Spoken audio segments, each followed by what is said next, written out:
VOA World News. VOA 세계 뉴스입니다. 미국 재무부가 미얀마 주재 김석철 북한 대사를 제재 명단에 추가했습니다. 미국 재무부는 13일 보도자료에서 김 대사 등 북한의 확산 활동에 연루된 개인 4명과 기관 1곳을 제재 대상으로 지정했다고 밝혔습니다.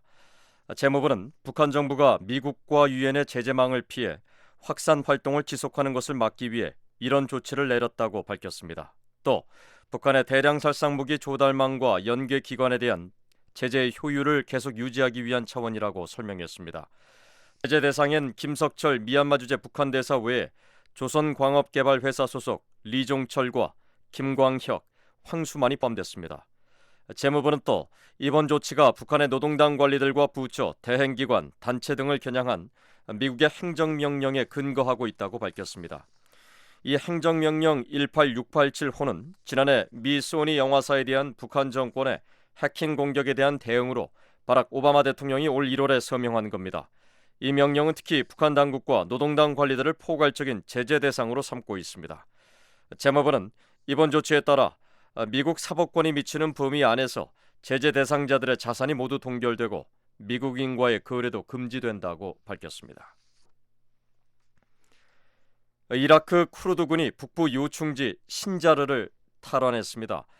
쿠르드계인 마수드 바르자니 이라크 대통령은 13일 쿠르드군이 순위파 극단주의 무장 세력인 ISIL과 교전 끝에 이 지역을 탈환했다고 밝혔습니다. 신자르는 지난 1년여간 ISIL이 점령하고 있었습니다. ISIL은 특히 지난해 8월 신자르를 점령한 뒤 야지디 지역 수천 명의 소수계 주민들을 잔인하게 살해해 쿠르드계의 분노를 샀었습니다. 바르자니 대통령은 쿠르드군이 이날 신자르의 중심가에 있는 중심가에 쿠르드 깃발을 세웠다며 이제 신자르는 해방됐다고 밝혔습니다. 그러면서 신자르 해방이 ISIL이 점령 중인 제2도시 모술 탈환에도 큰 영향을 미칠 것이라고 강조했습니다. 미얀마 총선에서 야당인 민주주의 민족동맹이 의회 의석 절대 다수를 차지했다고 미얀마 선거관리위원회가 공식 발표했습니다. 미얀마 선거관리위원회는 13일 현재 민주주의 민족동맹이 전체 상하원 664개 의석 가운데 348석을 차지했다고 밝혔습니다. 텐셰인 대통령의 집권 여당은 40석을 차지하는 데 그쳤고 그 밖의 지역과 인종에 기반한 소수 정당들이 30석 미만을 차지했습니다.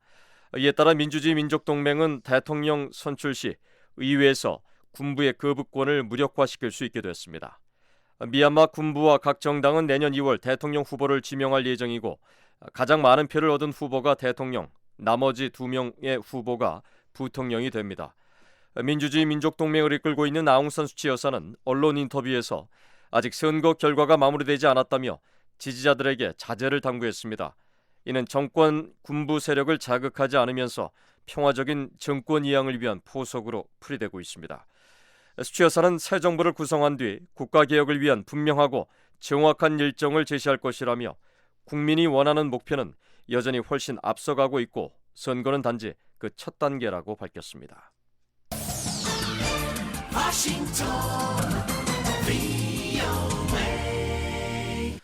VOA 세계 뉴스 다음 소식입니다. 이슬람 순위파 극단주의 무장 세력인 ISIL의 악명 높은 쿠웨이트계 영국인 무장대원이 사망한 것으로 알려졌습니다.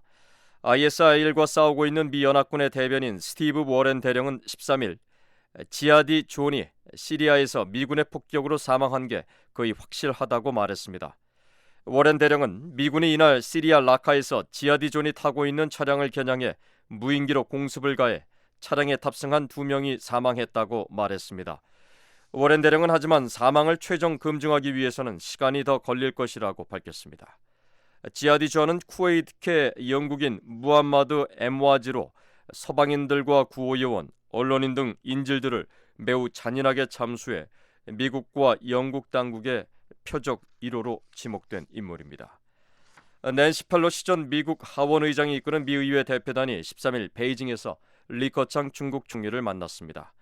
펠로시 의원은 앞서 중국 정부의 허가를 받아 이번 주 티베트를 전격 방문했었습니다. VOA 세계 뉴스 김영걸이었습니다.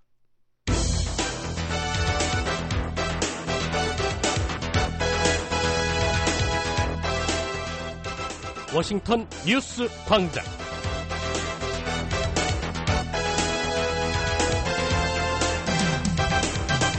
안녕하십니까. 11월 14일 토요일 워싱턴 뉴스 광장 진행의 조상진입니다. 먼저 이 시간 한반도 관련 주요 소식입니다. 박근혜 한국 대통령은 북한 핵 문제와 남북 관계가 진전된다면 남북 정상회담에 응할 수 있다고 밝혔습니다. 또 8.25 남북 합의 이행 의지도 거듭 밝혔습니다. 남북한과 러시아가 참여하는 라진 하산 물류 협력 사업의 3차 시범 사업으로 러시아산 유연탄 12만 톤이 북한을 거쳐 한국으로 들어옵니다. 북한이 전 세계에서 종교 박해가 가장 심한 나라 가운데 하나로 지목됐습니다. 특히 김정은 체제 아래서 더욱 심하다는 지적입니다. 오늘 북한은 흐리고 비가 오다가 낮에 서쪽부터 점차 그치겠습니다. 함경 남북도 동해안은 늦은 오후까지 비가 이어지는 곳이 있겠습니다. 아침 최저기온은 영하 2도에서 영상 13도, 낮 최고 기온은 3도에서 16도가 되겠습니다. 바다의 물결은 동해 북부 해상에서 2에서 4m로 매우 높게 일겠고 서해 북부 해상에서는 0.5에서 2m로 일겠습니다. 워싱턴 뉴스 광장 오늘의 첫 소식입니다. 박근혜 한국 대통령은 어제 북한 핵 문제와 남북 관계 진전을 전제로 남북 정상회담에 열려있는 입장이라고 밝혔습니다. 박 대통령은 또 당국 간 회담 개최 등 8.25 남북 합의에 대한 이행 의지도 거듭 밝혔습니다. 서울에서 김환용 기자가 보도합니다. 박근혜 한국 대통령은 북핵 문제 해결에 물꼬가 트이고 남북 관계가 개선되면 남북 정상회담을 못할 이유가 없다고 밝혔습니다. 박 대통령은 13일 아시아 태평양 뉴스 통신사 기구 소속 8개 회원사와의 공동 인터뷰에서 한반도 평화와 통일의 길을 여는 데 도움이 된다면 어떤 형식의 남북 간 대화도 가능하다며 이같이 말했습니다. 박 대통령은 남북 정상회담의 전제로 북한이 전향적이고 진실된 대화의 장으로 나와야 하며 북한의 진정성과 실천 의지가 중요하다는 점을 강조했습니다. 또 현 단계에선 남북한 합의 사항을 성실하게 이행해 나가면서 차근차근 신뢰를 쌓아나가야 할 때라고 생각한다고 말했습니다. 이와 관련해 한국 정부 관계자는 VOA와의 전화통화에서 박 대통령이 북한의 진정성을 강조한 대목은 북핵 문제에 대한 태도 변화를, 그리고 현 단계 남북 합의 이행은 8.25 고위급 합의에 대한 적극적 실천을 북한에 촉구한 것이라고 설명했습니다. 이 관계자는 무엇보다 북한이 한국과 국제사회에 신뢰감을 주는 게 중요하다며 그 첫걸음은 8.25 합의 이행이라는 메시지라고 해석했습니다. 박 대통령은 한국 정부는 확고한 안보 태세를 토대로 국민의 안전을 지키는 동시에 남북 간 대화와 교류 협력을 통해 한반도의 평화를 정착시키고 통일 기반을 구축하고자 노력하고 있다고 밝혔습니다. 그런 차원에서 8.25 합의를 차질 없이 이행해 남북 관계를 안정적으로 발전시키고자 한다고 말했습니다. 박 대통령은 특히 이산가족 문제 해결의 시급성을 지적하며 이를 위해 8.25 합의에 포함된 당국 간 회담 개최의 필요성을 거듭 강조했습니다. 박 대통령은 당국 간 회담을 통해 최우선적으로 이산가족 문제를 풀기 위해 노력하겠다며 남북한은 이 문제를 근본적으로 해결하기 위해 전면적 생사 확인과 서신 교환, 그리고 상봉 정리와 방안을 협의해야 한다고 강조했습니다. 박 대통령은 이에 앞서 지난 5일 열린 통일준비위원회 제6차 회의에서도 남북한의 상호 관심사와 한반도 미래를 위한 논의들을 하루속히 시작할 수 있기를 기대한다며 8.25 합의에 따른 남북 당국 간 회담 개최를 촉구했습니다. 박 대통령은 이와 함께 민생과 문화, 환경 분야 교류도 촉진해 남북 간 동질성을 회복하고 호혜적 협력의 통로를 넓혀가고자 한다며 앞으로 분유 지원 등을 시작으로 민간 교류 활성화를 기대하고 있다고 강조했습니다. 서울에서 VOA 뉴스 김환용입니다. 그러면 이번엔 한국의 북한 전문가와 함께 박근혜 대통령이 아시아 태평양 뉴스 통신사 기구 8개 회원사와의 공동 인터뷰에서 남북 관계와 관련해 언급한 내용들 분석해 보겠습니다. 동국대 북한학과 김용현 교수를 노시창 기자가 인터뷰했습니다. 교수님 안녕하십니까? 네, 안녕하십니까?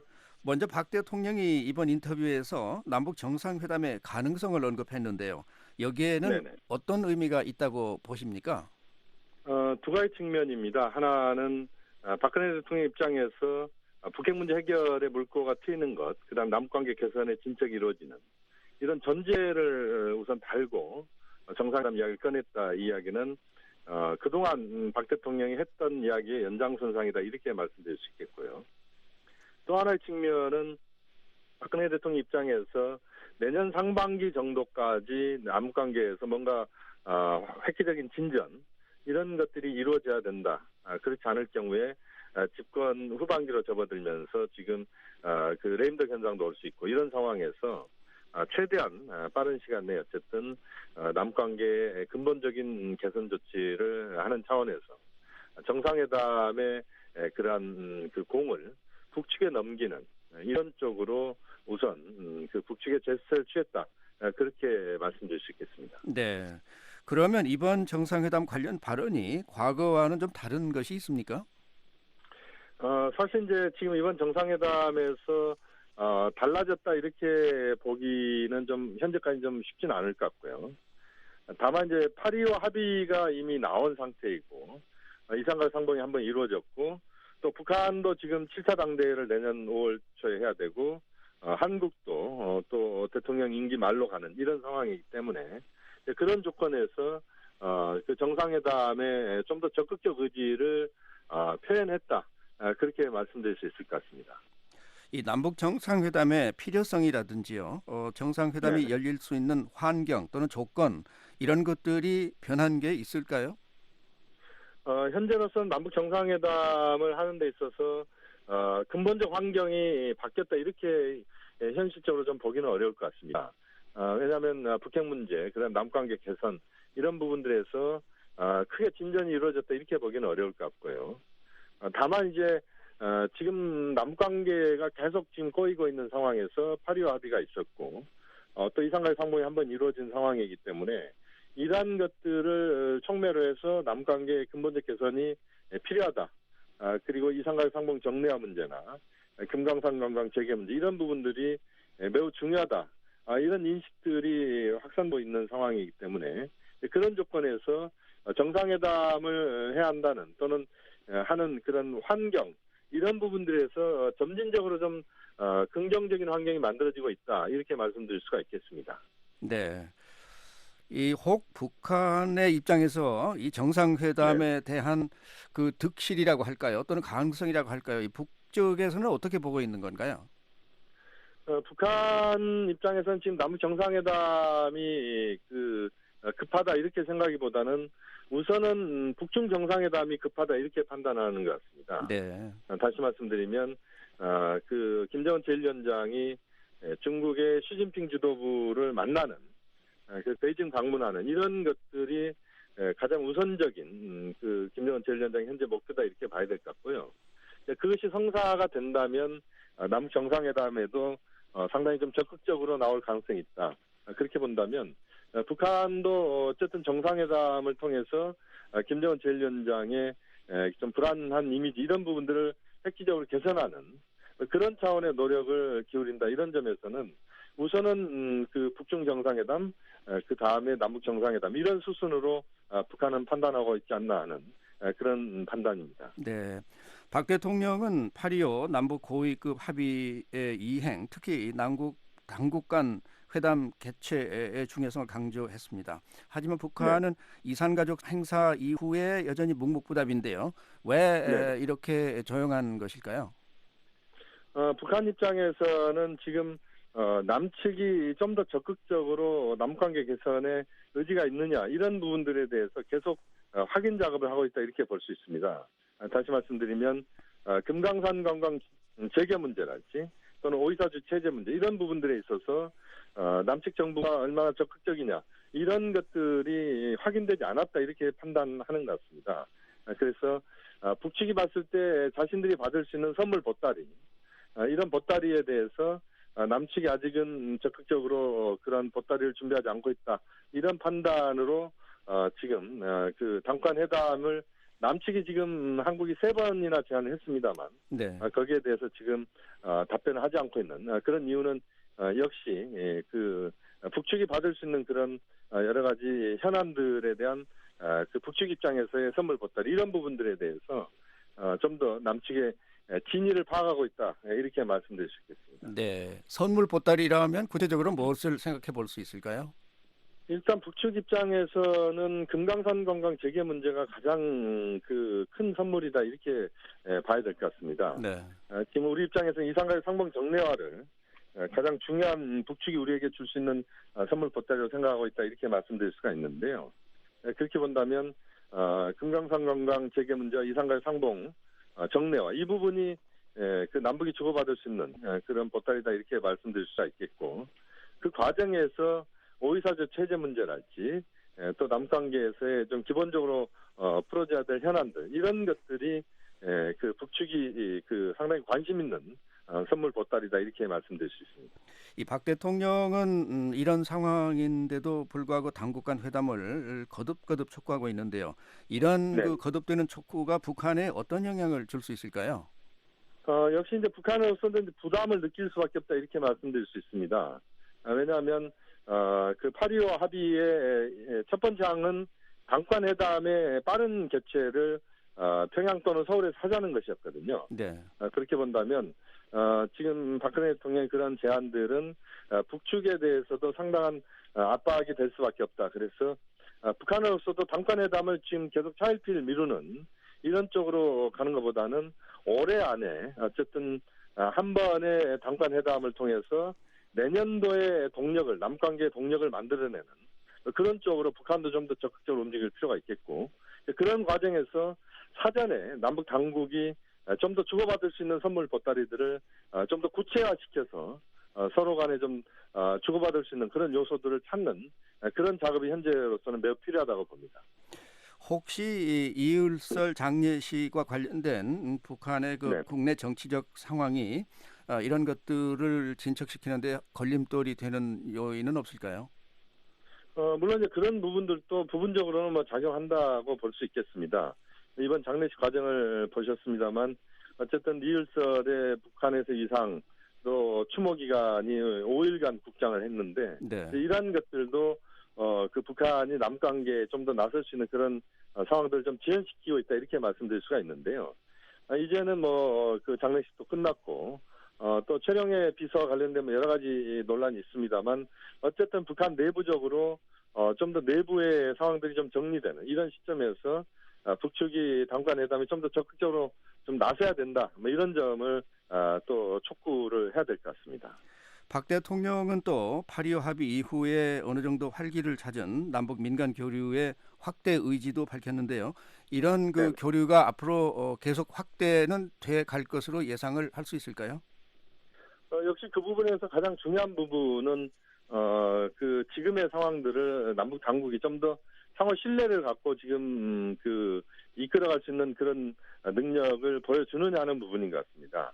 다시 말씀드리면 남북 당국이 좀 더 적극적으로 지금의 남관계에 좀 막혀 있는 부분들을 뚫을 수 있는 그런 여러 가지 상호 그 관심사를 진지하게 공식 비공식 접촉 통로를 통해서 좀 더 확인하면서 상황들을 풀어가는 그런 지혜가 요구된다. 특히 박근혜 정부 입장에서는 집권 지금 중반기를 넘어서고 후반기로 접어들고 있는 시점이기 때문에 남관계에서 어떤 성과 족적을 남긴다 이런 차원에서 본다면 좀 더 적극적으로 나설 필요가 있겠고 김정은 제1위원장 입장에서도 여전히 남관계에서의 그런 성과들을 좀 거두어내면서 체제의 안정성들을 꾀하는 이런 쪽으로 갈 필요가 있다. 그런 점에서 본다면 좀 더 남관계를 푸는 그런 흐름들을 김정은 제1위원장도 노력을 해야 된다고 봅니다. 올해가 시작되면서 한반도에 좀 더 개선이 있지 않을까 하는 기대들을 가졌었는데요. 그동안에 네. 별다른 진전이 없었습니다. 금년 한 해가 이제 거의 다 가는데 이제 네. 내년을 앞두고 있는 이 시점에서 과연 내년도 지금처럼 이렇게 갈 것인지 아니면 내년에는 네. 참 어쩔 수 없이 더 개선을 해야 되는 그런 여건이 올 수 있는지요? 내년도 여건은 지금보다는 좀 나아진다 이렇게 봐야 됩니다. 왜냐하면 북한의 7차 당대회가 내년 5월 초에 개최가 되는데 거기에서 남관계의 성과들을 좀 더 북한은 필요로 한다 이렇게 봐야 될 것 같고요. 또 박근혜 정부 입장에서도 내년도면 집권 4년 그리고 그 박근혜 정부가 집권을 1년 한 2년 정도 남기는 시점이기 때문에 좀 더 성과를 거둬야 된다는 부분도 있고 또 외부 환경도 역시 남북관계를 좀 풀어가는 데 있어서 좀 더 유연하게 작용할 수 있다 이렇게 본다면 내년도의 상반기에 뭔가 남북관계의 획기적인 진전, 뭔가 변화가 만들어질 필요가 있고 그걸 위해서 남북 당국이 지금부터 당권 회담에 모든 초점을 맞춰서 상황들을 풀어가는 그런 지혜를 발휘해야 된다고 봅니다. 네, 교수님 오늘 시간 내주셔서 감사합니다. 네, 고맙습니다. 네, 지금까지 박근혜 한국 대통령이 아시아 태평양 뉴스통신사기구 8개 회원사와 가진 공동 인터뷰 내용에 대해 동국대 북한학과 김용현 교수와 함께 이야기 나눠봤습니다. 한국의 대통령 직속 통일준비위원회가 주관하는 평화통일국제협력회의가 서울에서 열렸습니다. 통일 한국을 이루기 위해서는 주변 강대국들과의 조율이 반드시 필요하다는 주장이 제기됐습니다. 서울에서 한상미 기자가 보도합니다. 한국의 한승주 전 외무장관은 통일 한국을 이루어가는 과정 가운데 미국의 적극적인 협력과 지원이 없이는 중국과 일본 등 주변국을 설득하기 어려울 것이라고 밝혔습니다. 한 전 장관은 13일 한국 대통령 직속 통일준비위원회가 서울에서 주최한 한반도 평화통일을 위한 국제협력 컨퍼런스의 기조연설에서 통일을 위해선 주변 강대국들과 조용하지만 적극적인 조율을 할 필요가 있다며 이같이 말했습니다. 한국이 통일되면 중국 입장에선 그동안 정치 군사적 완충지대 역할을 했던 북한을 잃는 것이고 또 통일 과정에 불안을 느낀 북한 주민들이 대규모 중국으로 건너갈 경우 큰 재정적 부담을 떠안을 수 있게 됩니다. 일본의 경우에도 통일 한국의 국력 강화는 물론 재군비에 나서는 근거나 정당성이 약화될 수 있다는 걸림돌이 배경으로 지적됐습니다.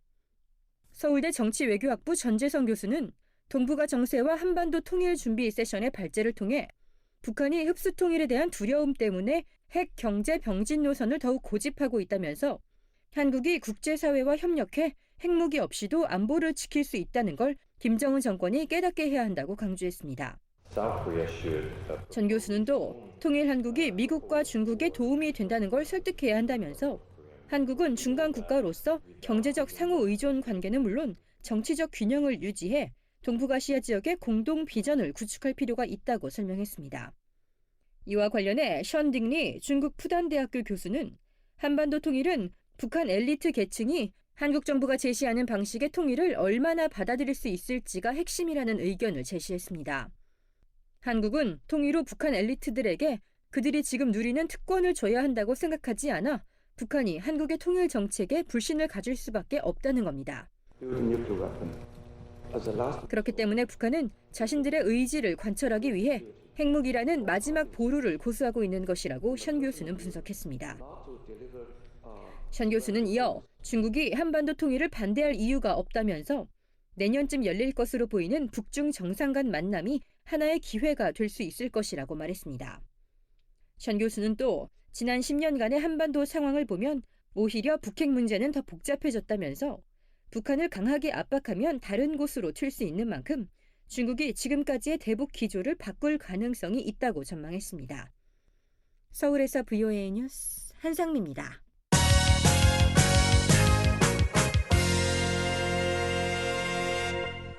남북한과 러시아가 참여하는 라진 하산 물류 협력 사업의 3차 시범 사업으로 러시아산 유연탄 12만 톤이 북한을 거쳐 한국으로 들어옵니다. 또 한국 정부 당국자와 기업인들이 다음 주 라진 선봉 지역을 방문할 예정입니다. 서울에서 김은지 기자가 보도합니다. 한국의 통일부는 남북한과 러시아가 참여하는 라진 하산 프로젝트의 3차 시범 운송 사업이 오는 17일부터 30일까지 진행된다고 밝혔습니다. 이번 운송 사업으로 러시아산 유연탄 12만 톤이 북한의 나진항에서 한국의 광양과 포항항으로 운송됩니다. 유연탄과 함께 컨테이너 10개 분량의 중국산 생수도 한국으로 들어올 예정입니다. 한국의 통일부는 이를 위해 현장 점검단 20명이 북한을 방문한다고 밝혔습니다. 포스코와 현대상선, 코레일 등 한국 기업과 정부 관계자들로 구성된 현장 점검단은 오는 17일부터 나흘 동안 북한의 나진 선봉 지역을 방문해 선박 운항과 물품 반입에 필요한 행정 조치를 취할 예정입니다. 나진 핫산 프로젝트는 러시아산 유연탄을 러시아의 핫산과 북한의 나진항을 잇는 54km 구간의 철로로 운송한 뒤 선박을 이용해서 한국으로 들여오는 복합 물류 사업입니다. 한국 정부는 나진 핫산 프로젝트를 박근혜 대통령의 유라시아 이니셔티브 구상의 일환으로 보고 북한에 대한 신규 투자를 금지한 오이사 조치의 예외로 간주해왔습니다. 한국철도기술연구원 나이승 박사입니다. 박근혜 정부의 유라시아 이니셔티브 구상에 보면은 실크로드 익스프레스 유라시아 복합 물류라는 게 있거든요. 또 유라시아에서 이 사업을 이제 추진하려면은 이 나진 핫산 사업이 가장 적합한 모델입니다. 박 대통령은 지난 2013년 10월 교통과 통신망을 연결해 유라시아 국가를 하나로 연결하면 새로운 부가가치가 창조되고 평화 구축의 기반이 될 것이라는 내용의 유라시아 이니셔티브 구상을 발표했습니다.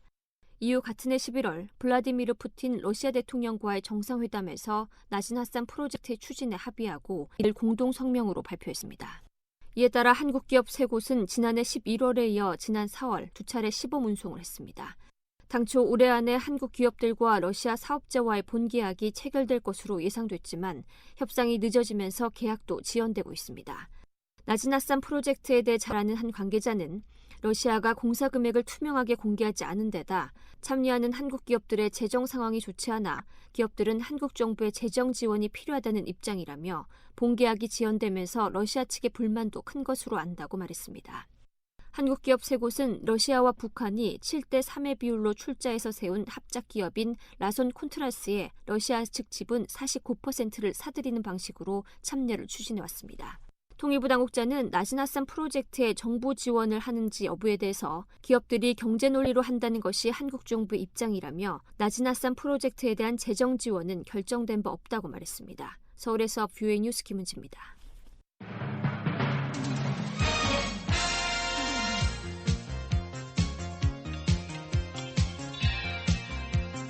새 아침 새로운 뉴스로 여러분을 찾아갑니다.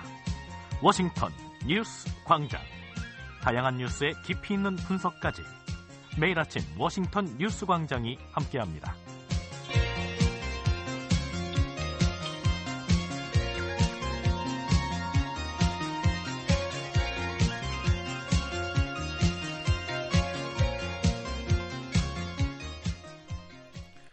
북한이 전 세계에서 종교 박해가 가장 심한 나라 가운데 하나로 지목됐습니다.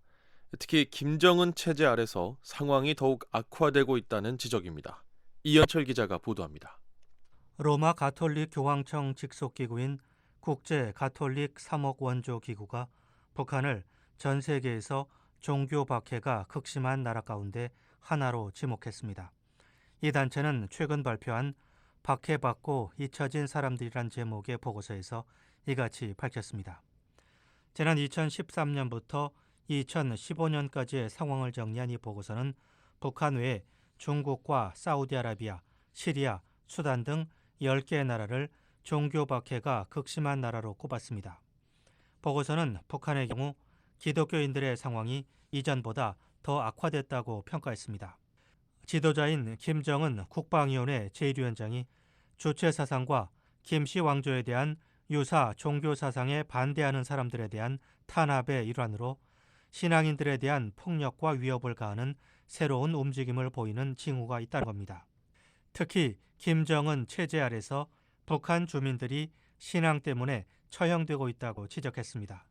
그러면서 북한에서 기독교인 33명이 한국인 선교사와 접촉했다는 혐의로 처형에 직면했다는 언론 보도들은 신앙단체들에 대한 북한 정권의 반감을 잘 보여준다고 밝혔습니다. 이어 보고서는 40만 명에서 50만 명으로 추산되는 북한의 기독교인들 가운데 적어도 10%가 노동교화소에 수감되어 있는 것으로 추산된다고 밝혔습니다. 또한 1953년 이후 적어도 20만 명의 기독교인들이 실종됐다고 덧붙였습니다. 보고서는 북한에서 당국의 허가를 받지 않은 기독교인들은 적발될 경우 체포와 고문, 일부 지역에서는 처형에 직면한다고 설명했습니다.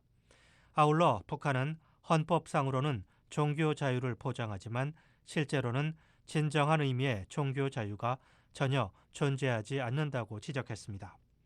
독일 퀘니 슈타인의 본부를 둔 국제 가톨릭 3억 원조 기구는 전 세계 140여 개 나라에서 구호 활동을 하고 있는 로마 가톨릭 교황청 직속 기구입니다. 이 단체는 앞서 지난해 발표한 2014 세계 종교 자유 보고서에서도 북한을 전 세계에서 가장 종교 박해가 심한 20개 나라 가운데 하나로 지목했습니다. BOA 뉴스 이한철입니다.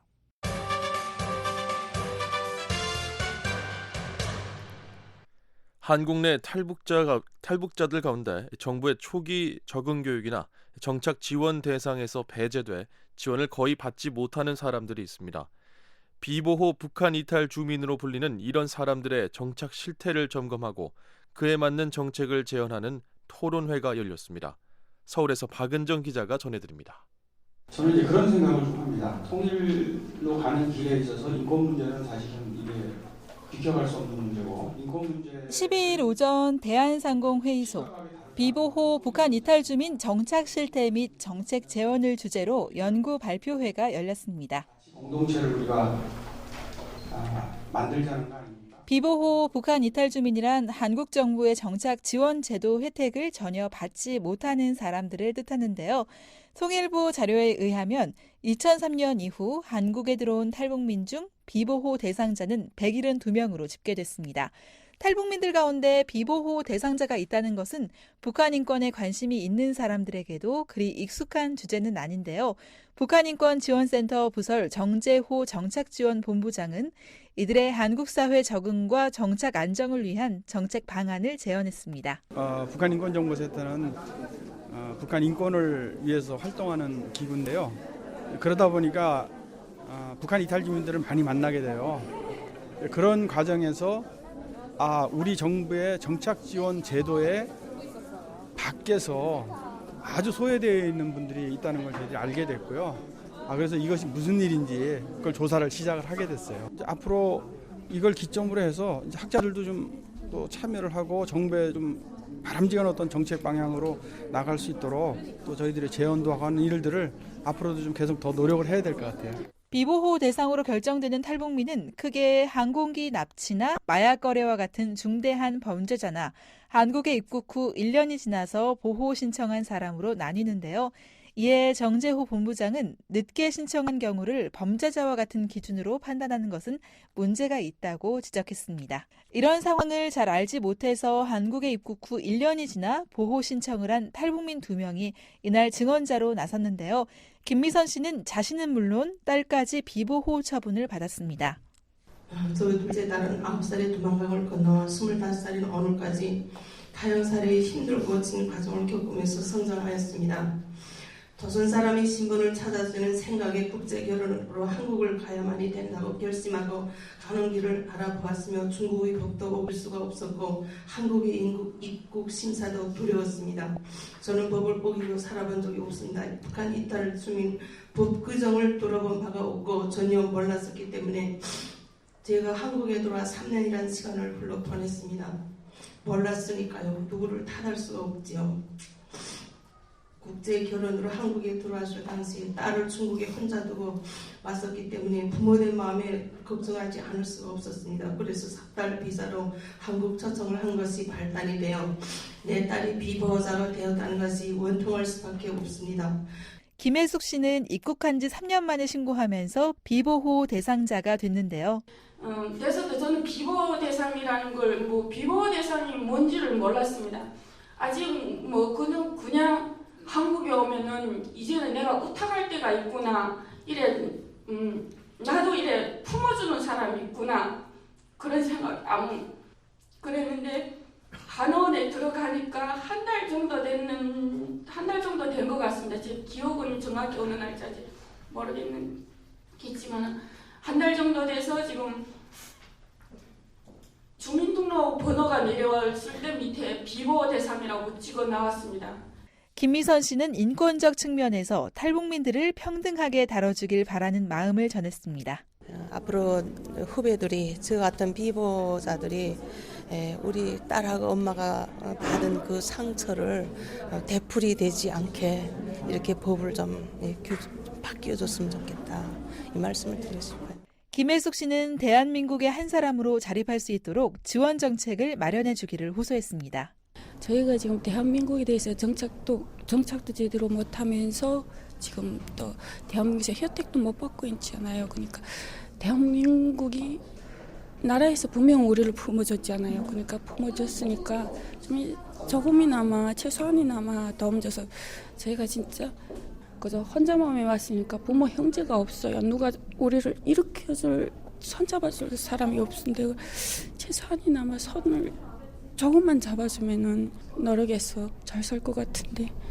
북한 인권지원센터 부설 정재호 정착지원본부장은 비보호 북한 이탈 주민에 대한 접근 방법을 차별의 관점이 아닌 사회통합적 관점으로 전환해야 하며 비보호 대상들의 각 특성에 맞는 맞춤형 사회 적응 교육 체계를 마련해야 한다고 주장했습니다. 사회 통합적인 관점에서 우리가 통일을 지향하는 관점에서 이분들도 포함해서 우리가 바라봐야 되지 않겠냐. 그런 이제 개념의 문제를 저희들이 먼저 봤고요.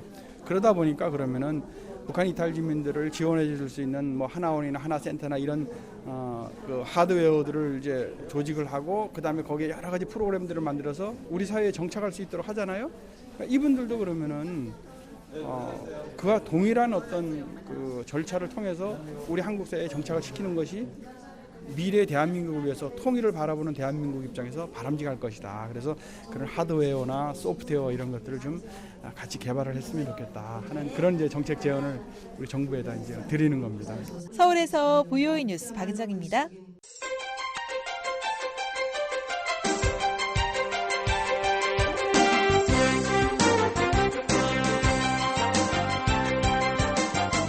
세계 여러 나라의 주요 소식을 전해드리는 지구촌 오늘입니다. 최원기 기자와 함께 알아보겠습니다. 안녕하십니까? 안녕하십니까? 네. 자, 오늘 어떤 소식들 준비되어 있나요? 미얀마 총선에서 아웅산 수치 여사가 이끄는 민주주의 민족동맹이 승리해 단독 정부를 구성할 수 있게 됐습니다. 미국의 전략 폭격기가 남중국해에서 중국의 인공섬 주변을 비행했습니다. 네. 자, 오늘도 미얀마 총선 소식부터 살펴보겠습니다. 아웅산 수치 여사가 이끄는 야당의 승리가 확정됐다고요? 네, 13일 미얀마 선거관리위원회가 그런 사실을 공식 발표했는데요. 미얀마에서는 지난 8일 상하원 전체 664석에 4분의 3 정도를 뽑는 총선거가 실시됐습니다. 아직도 개표 결과 발표가 계속되는 가운데 수치 여사가 이끄는 민주주의 민족동맹이 이날까지 상하원을 통틀어 364석을 확보했다고 밝혔습니다. 이는 상하원 과반을 넘는 것인데요. 따라서 앞으로 단독 정부 구성이 가능해졌습니다. 네. 자, 그동안 이 선거 결과 발표가 좀 늦어지면서 이 군부가 총선 결과를 인정하지 않으려고 하는 게 아니냐 이런 우려가 있었는데 그렇지는 않은가 보군요. 현재까지는 그렇습니다. 퇴임세인 대통령과 군부 인사들은 그동안 총선 결과를 받아들이고 정권을 이양할 준비가 돼 있다는 입장을 공개적으로 밝혔는데요. 선관위에서 민주주의 민족동맹의 승리를 확정하면서 지난 50년간 군부 독재 아래 있었던 미얀마의 민주화가 더욱 가까워지는 분위기입니다. 네. 군부는 이번 총선에서 의석을 얼마나 확보하게 되는 겁니까? 현재까지 40석을 얻는데 그쳤는데요. 수치 여사가 이끄는 여당의 364석과는 너무나도 비교되는 숫자입니다. 그만큼 민주화를 바라는 국민들의 열망이 강했던 것 같은데요. 이번 선거는 미얀마에서 25년 만에 치러지는 자유 총선거였습니다. 네. 자, 미얀마는 25년 전에도 야당이 압승을 거뒀지만 군부가 선거 결과를 거부하고 계속 집권했던 어두운 역사가 있죠. 그렇습니다. 당시에도 민주주의 민족동맹을 이끌었던 수치 여사는 선거에서 승리하고도 집권하지 못했고요. 오랜 기간 가택연금 상태에 있었습니다. 하지만 그동안에도 민주화를 향한 의지를 꺾지 않았고 가택연금에서 풀린 후 정치에 복귀해 국민과 국제사회의 많은 지지를 얻었는데요. 이는 이번 총선의 압승으로 이어졌습니다. 네. 자, 앞으로는 어떻게 될까요? 내년 1월 새 의회가 개원하고 2월 이후에 대통령을 새로 뽑게 되는데요. 현행 헌법에 따르면 상원과 하원 그리고 군부 의원단에서 각각 한 명씩 3명의 후보를 추천해서 의원들의 투표로 대통령을 뽑게 됩니다. 수치 여사의 민주주의 민족동맹이 의회 과반을 확보했으니까요. 이들이 지명하는 후보가 대통령이 될 것이 확실시 되는 상황입니다. 네, 상원과 하원 그리고 군부 의원단이 있다고 말씀하셨는데 이 군부 의원단은 뭘까요? 이번 총선에서는 미얀마 상하원 전체 의석 중 4분의 3 정도만을 새로 뽑았는데요. 나머지 4분의 1은 군부 인사에게 배정돼 있습니다. 이것도 군부가 총선을 앞두고 자신들의 영향력을 유지하기 위해 마련해 놓은 장치인데요.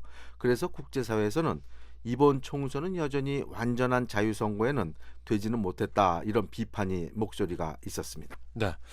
자, 그런데 대통령을 새로 뽑는다고 하더라도 이 현행 헌법으로는 수치여사가 대통령이 될 수 없는 거죠? 그렇습니다. 군부에서 개정한 헌법인데요. 외국인 배우자나 자녀를 둔 사람은 대통령 후보로 출마할 수 없도록 했습니다. 수치여사는 영국인 남성과 결혼해서 영국 국적 자녀를 두고 있기 때문에 이 조항에 걸리는데요.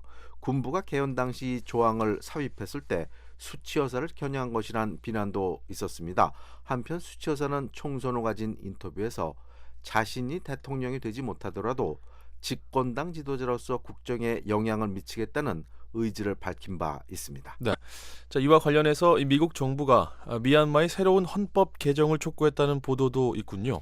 백악관이 입장을 밝혔는데요. 역사적인 총선을 축하하면서도 개헌을 포함한 추가적인 민주화 조치들이 필요하다고 지적했습니다.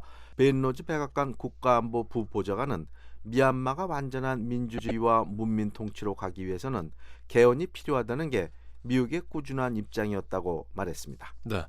자, 민주주의 민족 동맹이 집권하게 된 다음에 다시 개헌을 추진할 가능성은 없습니까? 미얀마의 현행 헌법으로는 개헌을 위해서는 의회 75%가 지지해야 합니다. 앞서 말씀드린 대로 현재 의석의 25%는 자동으로 군부에 가 있기 때문에 개헌을 위해선 군부의 동의가 필요한데요. 수치여사가 군부와의 협상을 통해 개헌을 추진할 가능성도 제기되고 있습니다.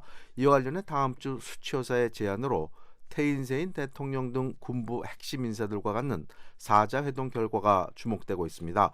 태인세인 대통령은 군부 인사이긴 하지만 지난 2011년부터 민주화 개혁과 경제 개방을 시행하면서 국제사회로부터 일정 부분 성과를 인정받고 있습니다. 네. 한편 바락 오바마 미국 대통령이 직접 수치여사에게 총선 승리 축하 전화를 했다는 소식도 전해졌네요.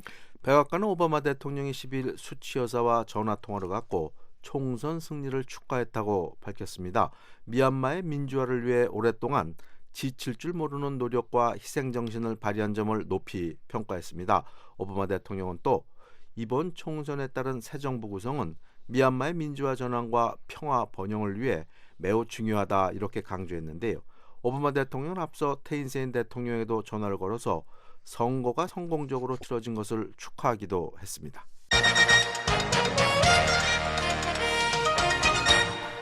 다음 소식입니다.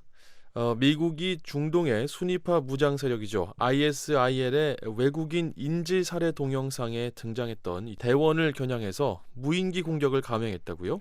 네, 미국 국방부가 발표한 내용인데요. 중동의 극단적인 테러 집단 ISIL은 앞서 미국인과 영국인, 일본인 등 외국인 인질을 참수하는 끔찍한 동영상을 공개했었고요. 이때 복면으로 얼굴을 가린 채 칼을 들고 등장한 인물이 있습니다. 미국 정부 등을 협박하면서 영국식 억양의 영어를 써서 이른바 지하드 존, 이런 이름으로 불렸는데요. 이 사람은 실제로 영국 국적의 20대인 무함마드 에마지로 알려졌습니다. 이런 상황에서 미군은 12일 ISR이 수도라고 주장하는 라카에서 에마지가 탄 차량을 무인기로 공격했다고 밝혔습니다. 네. 자, 에마지의 사망이 공식 확인된 건가요? 미군의 공식 입장은 아직 확인 중이라는 겁니다. 하지만 익명의 미군 관계자들은 이번 작전이 성공적으로 수행됐으며 따라서 에마지는 사망했을 것으로 보인다고 말했습니다. 네. 자, 그렇다면 미군이 어떻게 에마지의 위치를 파악했는지, 또 그래서 공습을 할 수 있었는지 구체적으로 알려진 게 있습니까? 미군 관계자들이 밝힌 바에 따르면요. 미국과 영국은 그동안 에마지의 행방을 찾기 위해 정보력을 집중했는데요. 이틀 전인 11일 에마지의 위치를 확인했고 이를 계속 추적하다가 이날 에마지가 건물에서 나오는 순간을 포착해서 무인기로 공격을 가했다는 얘기입니다. 네. 자, 에마지, 이른바 지하드 존이라고 불리는 인물, 어떤 인물일까요? 네, 쿠웨이트 출신의 영국 국적을 가진 사람인데요. 나이는 20대 후반으로 알려져 있습니다. 6살 때 가족과 함께 영국으로 건너와서 런던 서부에 정착했는데요. 웨스터민스터 대학에서 정보학과 경영학을 전공하는 평범한 젊은이였고 또 쿠웨이트에 있는 정보통신 회사에서 일했던 동료들은 그를 유능한 직원으로 기억하고 있습니다. 하지만 영국에서 소수의 이슬람 교도들이 차별받는 데 불만을 갖고 있었고 중동을 여행한 후 급진주의에 빠져 ISIL에 가담한 것으로 알려졌습니다. 네. 자, 하지만 이 ISIL이 이 외국인 인질을 살해하는 영상에 보면 이 평상시에 좀 평범한 모습과는 달리 좀 끔찍한 모습으로 등장하지 않습니까? 그렇습니다. 미국인 기자와 구호단체 직원 또 영국인과 일본인 인질이 살해되는 동영상에 등장했는데요. 에마지가 인질을 직접 살해하는 장면은 없습니다. 하지만 에마지는 인질이 살해된 전후에 등장하는데요. 검은 옷에 얼굴도 눈만 빼면 검은 복면으로 가린 모습이고요. 칼을 든 채로 영어로 말을 하는 장면이 나옵니다. 이런 사건 이후 영국 정부는 지하드 존으로 불린 이 남성이 자국 국적의 무함마드 에마지라고 발표했었습니다. 네. 자, 데이비드 캐머런 영국 총리가 이번 공격에 대한 입장을 밝혔다고요? 네, 캐머런 총리는 아직 에마지가 죽었다는 소식을 기다리고 있다면서도 이번 공격은 ISIL의 심장부에 대한 공격이라고 말했습니다. 또 이번 공격과 관련해 미국과 영국이 긴밀히 협조했다고 밝혔습니다. 자, 다음 소식 살펴보겠습니다. 자, 중동의 순위파 무장 세력 ISIL 관련 소식 하나 더 살펴볼 텐데요. 이라크 북부의 쿠르드 병력이 ISIL이 장악한 요충지를 탈환하기 위해서 대규모 공세에 나섰다는 내용 어제 전해드렸는데 상황이 어떻게 돼가고 있죠? 네, 쿠르드 자치정부는 공세가 성공을 거두고 있다고 밝혔습니다. 쿠르드 병력이 탈환에 나선 곳은 이라크 북부 시리아 접경에 위치한 신자르란 곳인데요. 이라크와 시리아를 잇는 주요 도로가 지나는 전략적 요충지입니다. 쿠르드 자치정부는 민병대 병력이 모든 방향에서 신자르에 진입했으며 저항했던 ISIL은 도주 중이라고 밝혔습니다. 이에 앞서 쿠르드 자치정부는 12일 미군 주도 연합군의 공습 지원을 받아 신자르 탈환 작전을 시작했고요. 7,500명의 병력이 3개의 전선에서 신자르에 대한 공세를 벌이고 있다고 밝혔습니다. 어제 같은 시간을 통해서도 이 신자르의 중요성에 대해서 저희가 살펴드렸는데 다시 한번 이 신자르가 왜 중요한 지역인지 살펴볼 필요가 있을 것 같습니다. 네, 순위파 무장 세력 ISIL은 시리아 동부와 이라크 북부의 넓은 지역을 장악하고 이슬람 국가 수립을 선포했는데요. 수도라고 주장하는 시리아 라카와 이라크 북부의 도시 모술이 이들의 두 거점입니다. 신자르는 이라크 북부 시리아 접경 마을인데요. 라카와 모술을 연결하는 고속도로가 지나기 때문에 ISIL의 입장에서는 시리아와 이라크를 잇는 가장 중요한 통로라고 할 수 있습니다. 네, 이번에는 아시아로 가보겠습니다.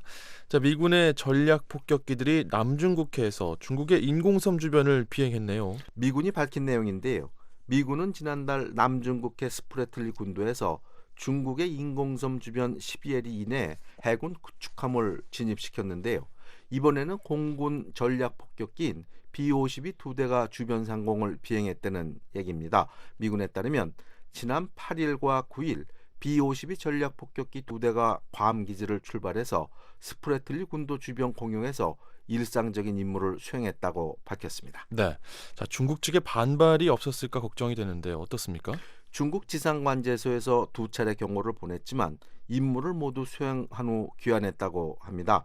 이와 관련해 피터 쿡 미 국방부 대변인은 B-52 전략 폭격기는 전 세계 국제 공역에서 상시적으로 비행한다면서 이번 비행도 국제법이 허용하는 범위 내에서 이루어졌다고 밝혔습니다. 네, 자, 중국 정부의 공식 반응이 나온 게 있나요? 중국 외교부의 흥레이 외교부 대변인은 13일 정례 브리핑에서 중국은 그 어떤 국가를 막론하고 항해와 비행의 자유를 핑계로 국제법을 위반하고 중국의 주권과 안보 이익을 훼손하는 데 대해 결연히 반대한다고 비판했습니다. 네. 자, 미국이 구축함에 이어서 전략 폭격기를 보내면서 중국을 이중으로 압박하고 있는 모양새인데, 자, B-52 폭격기 어떤 폭격기인지 좀 설명해 주시죠. 네, B-52는 1950년대 미국이 소련과의 핵전쟁에 대비해서 개발한 장거리 전략 폭격기인데요. 34톤의 재래식 폭탄 또는 핵폭탄을 탑재하고 2만 킬로미터를 비행해서 핵공격을 가할 수 있는 가공할 만한 폭격기입니다. 네, 자, 오늘은 여기까지 듣겠습니다. 지구촌 오늘 최원기 기자와 함께했습니다. 저희 미국의 소리 한국어 방송은 청취자 여러분의 제보를 기다리고 있습니다.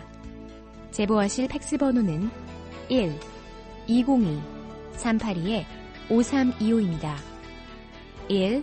1-202-382-5325입니다. 여러분의 많은 참여 바랍니다.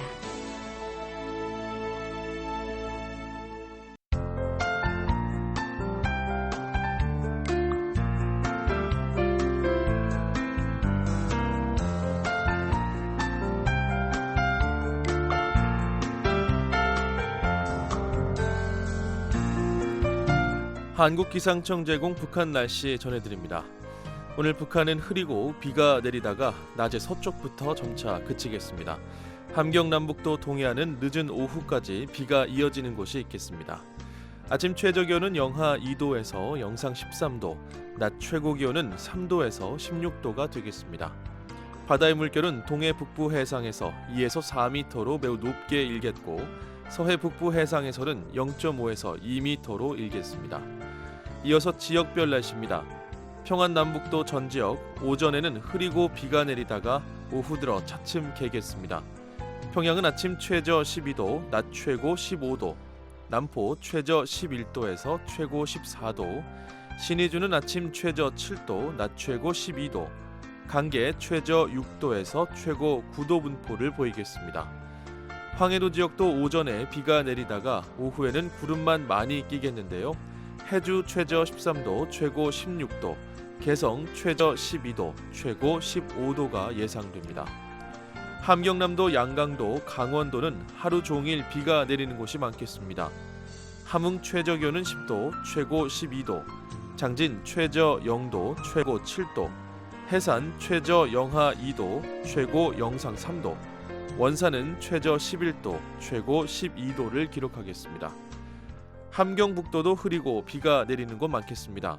청진 최저 기온은 7도, 최고 11도, 선봉도 최저 4도, 최고 8도가 예상됩니다. 이어서 해상 날씨입니다. 동해는 전 해상에서 비가 내리겠습니다. 물결은 2에서 4m로 매우 높게 일겠습니다. 서해는 오전에 비가 내리다가 오후에는 그치겠는데요. 물결은 0.5에서 2m로 일겠습니다. 내일 날씨 살펴봅니다. 내일은 중부지방은 가끔 구름 많겠고 북부지방은 대체로 흐리겠습니다. 아침 최저 기온은 영하 1도에서 영상 1도, 낮 최고 기온은 3도에서 20도가 되겠습니다. 바다의 물결은 동해 북부 먼바다에서 2에서 3m로 높게 일다가 점차 낮아지겠고 그 밖의 해상에서는 0.5에서 2.5m로 일겠습니다. 한국기상청 제공 북한 날씨 전해드렸습니다.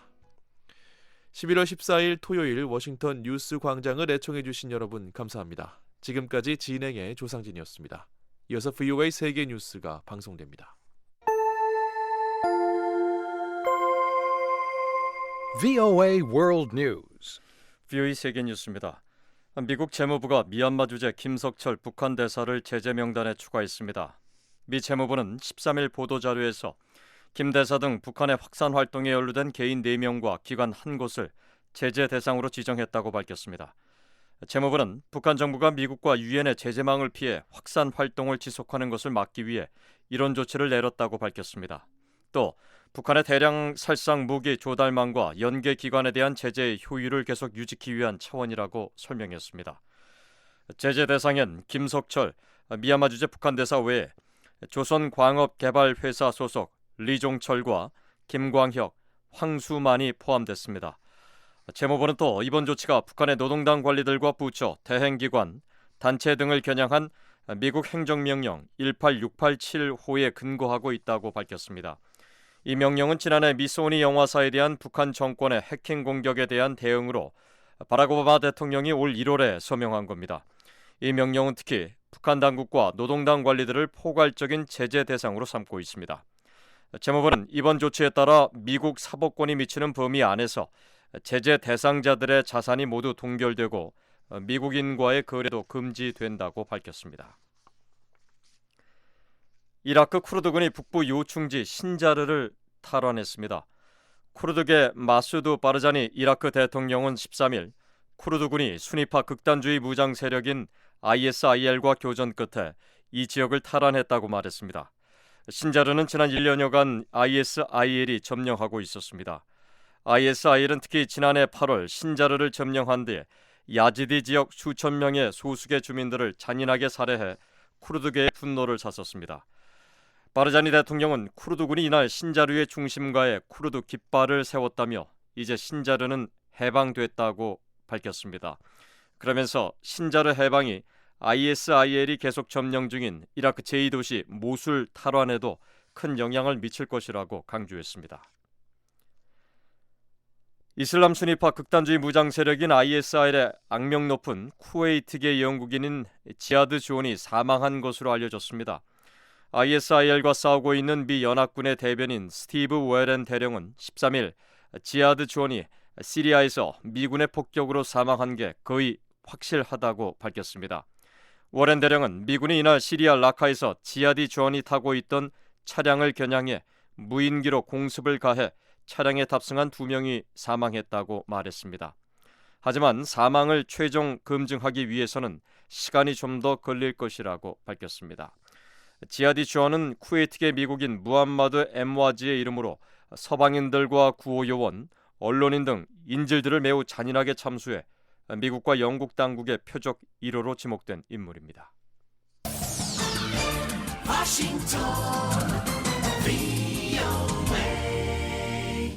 VOA 세계 뉴스 다음 소식입니다. 미얀마 총선에서 야당인 민주주의 민족동맹이 의회 의석 절대 다수를 차지했다고 미얀마 선거관리위원회가 공식 발표했습니다.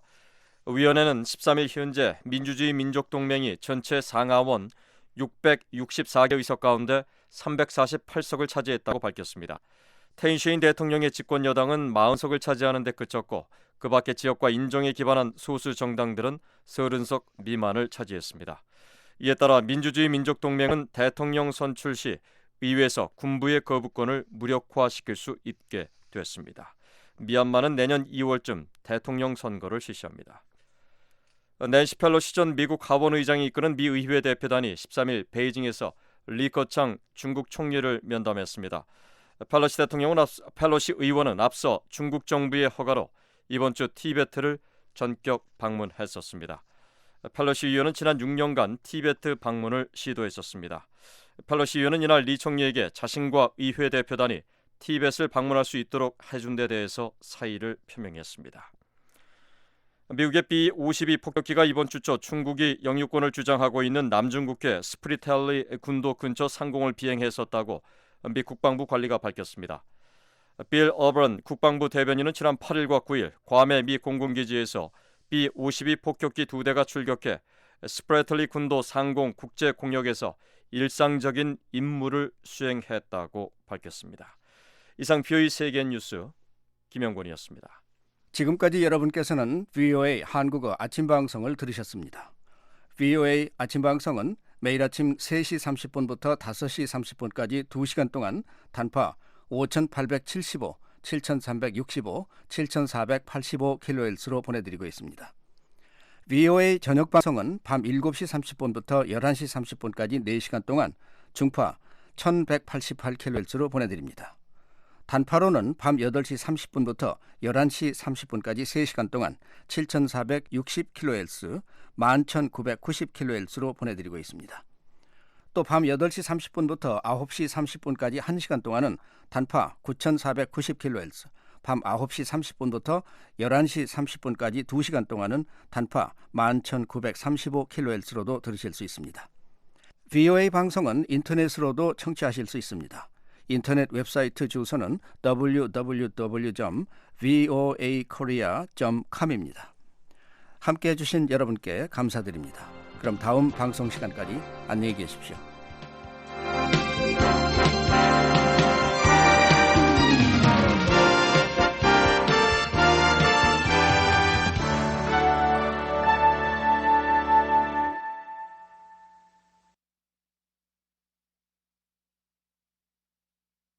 This program has come to you from the Voice of America, Washington.